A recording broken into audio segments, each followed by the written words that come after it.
Est-ce qu'il y a encore besoin de présenter le Peugeot 3008?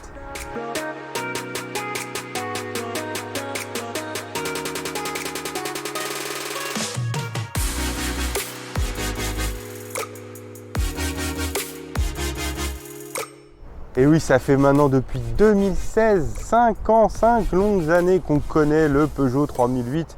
Peugeot n'était pas à l'époque vraiment leader sur ce segment, déjà à la mode des SUV.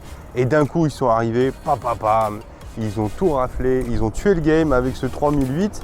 Sauf que 5 ans, c'est long sur le marché automobile, surtout en ce moment où ça évolue vite, la concurrence se renouvelle.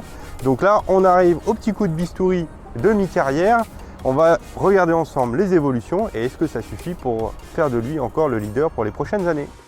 Allez, on commence par l'évolution la plus évidente, celle qui va vous sauter aux yeux, cette nouvelle calandre.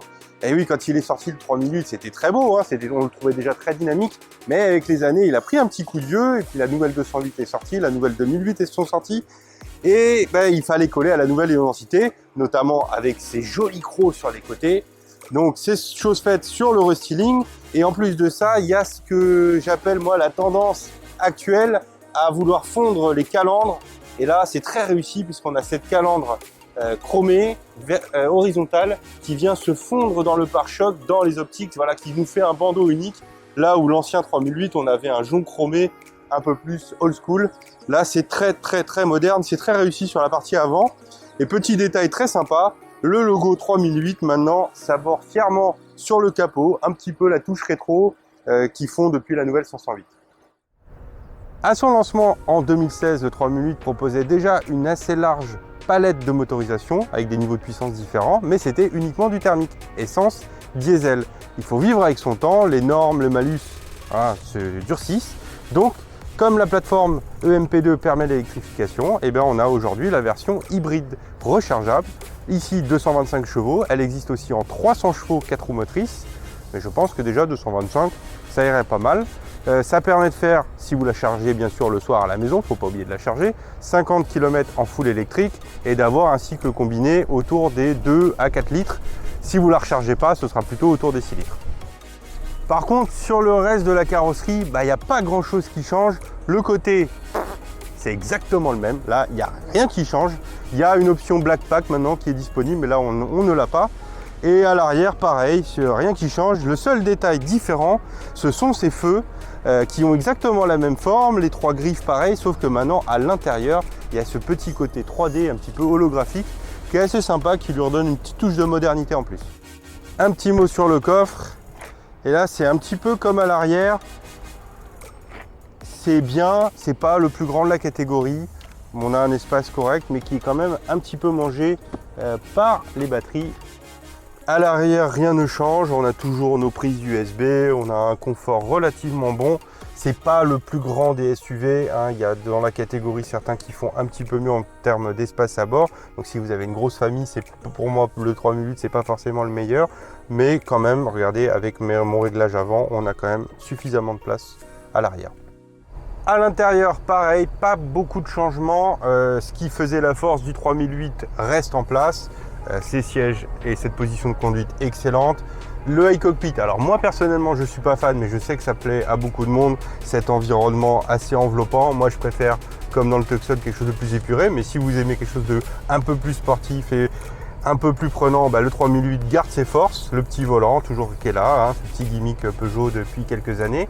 Le vrai changement, il est là, c'est l'écran qui grandit, il passe de 8 à 10 pouces.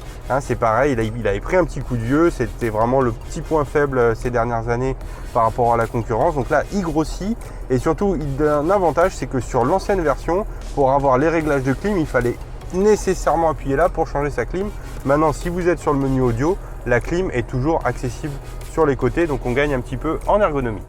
Allez, c'est parti pour un petit tour de route du bien connu 3008, voir si la motorisation hybride, ce que ça donne notamment en ville. On démarre avec le bouton comme d'habitude. On a des drive modes, on a 3 modes. Sport, là qui permet vraiment d'avoir toute la réaction du moteur. Un mode hybride qui sera vraiment 80% de ce que vous allez faire. Et un mode électrique qui permet de bloquer la voiture en version électrique si la batterie est rechargée, ce qui n'est pas le cas aujourd'hui. On n'a pas d'autonomie d'électrique, donc on va partir en version hybride.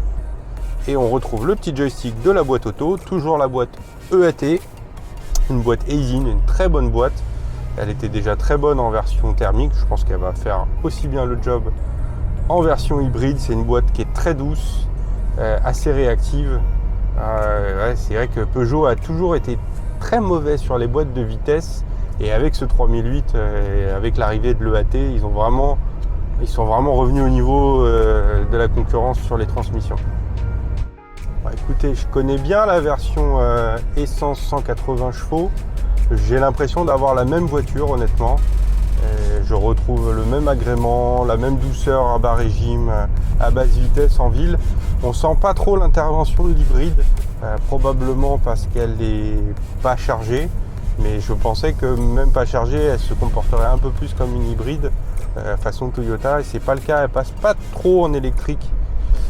J'ai l'impression que le moteur est plus là pour aider que prendre le relais, vraiment se mettre en mode électrique. Je pense que pour ça, il faut être chargé et rester bloqué en électrique.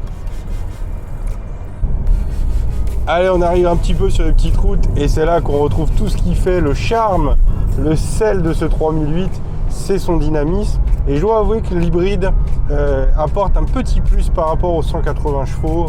On n'a pas forcément l'impression d'avoir énormément plus de puissance, mais par contre on a une mise en action immédiate, des reprises plus instantanées. C'est assez agréable. Au niveau de la consommation, j'ai regardé, puisque le véhicule est à 8000 km, donc il n'est pas tout neuf, ça nous permet d'avoir une consommation assez réaliste. Et il est à 6 litres de moyenne depuis ses 8000 km. Je pense que ce véhicule, il n'est pas souvent rechargé. C'est un peu le problème de ces hybrides rechargeables, c'est que beaucoup de gens ne pensent pas à le recharger à la maison, et du coup, ou ne sont pas forcément équipés. Et du coup, ça limite un petit peu l'intérêt de l'hybride rechargeable sur la consommation. Là, on se retrouve plutôt avec une consommation du niveau d'un RAV4 hybride, par exemple, donc autour des 6 litres. Ouais, vraiment, on retrouve ce dynamisme dans le train avant, un véhicule très incisif pour un SUV. C'est clairement le plus dynamique de sa catégorie. La boîte fait super bien le job, elle sait être douce en ville et en même temps, elle répond assez bien quand on est sur les petites routes. Le seul bémol de cet agrément, de ce dynamisme, c'est que les suspensions sont un petit peu sèches. Donc on peut pas avoir du dynamisme et en même temps un confort de roulage optimum. Donc là, c'est à vous de voir si vous êtes plutôt en mode confort avec des petites routes très dégradées vers chez vous. C'est pas forcément le 3008 qu'il faut vous conseiller. Par contre, si vous avez des jolies petites routes et que vous aimez vous faire plaisir comme ici, là, pourquoi pas. Et voilà, on arrive au terme de cet essai du Peugeot 3008 restylé. Vous l'avez vu, les évolutions sont assez timides, à part bien sûr cette magnifique nouvelle calandre à la nouvelle identité Peugeot avec ses crocs, là qui lui donne un vrai coup de jeune sur l'esthétique. Maintenant, le reste, c'est assez timide, comme je vous l'ai dit, sur les évolutions. Néanmoins, le 3008, il était très bien né, il garde ses qualités, son confort à bord, son dynamisme général, son agrément mécanique.